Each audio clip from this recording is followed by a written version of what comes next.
Picnic at Mudsock Meadow, written and illustrated by Patricia Polacco, published by Puffin Books. It was the day of the annual Halloween picnic at Grange Hall in Mudsock Meadow. William and his friends stopped a moment just on the edge of the marsh known as Quicksand Bottoms. Most who lived in these parts feared the place. Legend had it that the eerie lights seen coming out of the swamp at night were the ghost of Titus Dinworthy, an old miner who had disappeared there about 100 years ago. "Aw, it's just swamp gas," William said with authority. "Pee-you!" Hester Bledden said with a leer, sticking out her tongue. Everyone laughed, and William's face turned as red as a Union City farm-fresh tomato. When they got to Grange Hall, preparations for the picnic were already in full swing. Mr. Tillwater was cranking the ice cream freezer for plates o' cream to have after the weenie roast, and all over the meadow, folks were gearing up for the contests to come. "First contest of the day is the pumpkin carving," the mayor's wife boomed. "Here's where I can show that, Hester," William thought. But he wasn't very good with his hands. He always liked science class better than art. Suddenly he heard Hester yell, "Look at that silly one!" And she was pointing to the pumpkin he had just carved. William was still glowering about it at the next contest. "Maybe I'll catch something nice at the fishing booth," he thought. "Then I'll go right up to Hester and wave it in her face." All the other kids were pulling up their lines to find brightly colored little bags of treats tied to the ends. But William's line was tangled, and when he gave it a hard tug, he saw what it was tangled with. Hester Bledden. "Oh no," he thought, "of all people." "Pee-you!" Hester squealed. "Look what I caught! Smelly old William!" "My luck's gotta change," William thought as he headed for the pumpkin seed spitting contest. All the other kids put the seeds in their mouths, took a running start toward the line, and blew the seeds out of their mouths as far as they could. Then Lula Mae Cobb measured the distances and called out the numbers. As William stepped up to the starting line, he saw Hester looking right at him. And gulp, he swallowed the seed.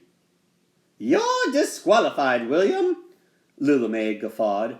Now William was really terribly and horribly mortified, and mad as the dickens. When Margie Biggins called out, "Who's for the tug-of-war?" William was raring to go. Eulalie Teeter, the mayor's wife, leaned back into the rope around her waist. She'd been known in these parts to hold off an opposing team for almost an hour. So William was pulling pretty hard when he lost his footing and fell backward, and hit the ground right at Hester's feet. William had one last event, one last chance to save face in front of his friends, the dress-up competition. But when he pulled out the battered sheet that was his ghost costume, all hope vanished. There was Boof Schiffer playing his musical saw while his brother Bertie ripped newspapers to the beat. And there were the Detweller sisters with their hair down. They had the longest hair in 4 states, he figured. The Watauga Girls Auxiliary, Wigwam No. 2, was dressed as the American flag. William's best friend Eldon was dressed as a fat lady. And on the end was Hester. Even William had to admit she looked great as a snake charmer. Jewelry rattled on her neck and ankles, and her vacuum hose snakes shook their tails. William knew his dumb old sheet didn't stand a chance. Suddenly a scream was heard from the end of Grange Hall, just near the window. "Look! Out there in Quicksand Bottoms!" The crowd pressed to the window as an eerie light came up out of the swamp. "It's the ghost of Titus Dinworthy!" Dee Dee Washburn cried out. "And he's a-comin' here to get us," the Detweiler sisters shrieked. The Watanyee Girls' Auxiliary, Wigwam number 2, just stood and looked scared. William walked closer to the window. "All it is swamp gas," William said in a trembling voice. I'm sure of it." Everyone went outside to get a better look. "Be careful, William," someone called out as he walked toward the light. "That's close enough, William," another voice said. Boy, he thought to himself, "I sure hope it is swamp gas, just like we learned in science. It's called will-o'-the-wisp. Will-o'-the-wisp," he whispered out loud to make it seem more convincing. Then, with a loud blurble, bloop, blub, blub, the light got bigger and brighter. "The ghost!" everyone screamed as they ran toward Grange Hall. William stood his ground. He'd show them. He could just see the headlines in the Union City Register, Bugle, Herald, Tribune now. "Boy lost in quicksand bottoms. Outlook bleak." But he steeled himself, and with a gulp, he ran toward the light. "Take this, Hester Bledden!" he shouted as he leaped into the air.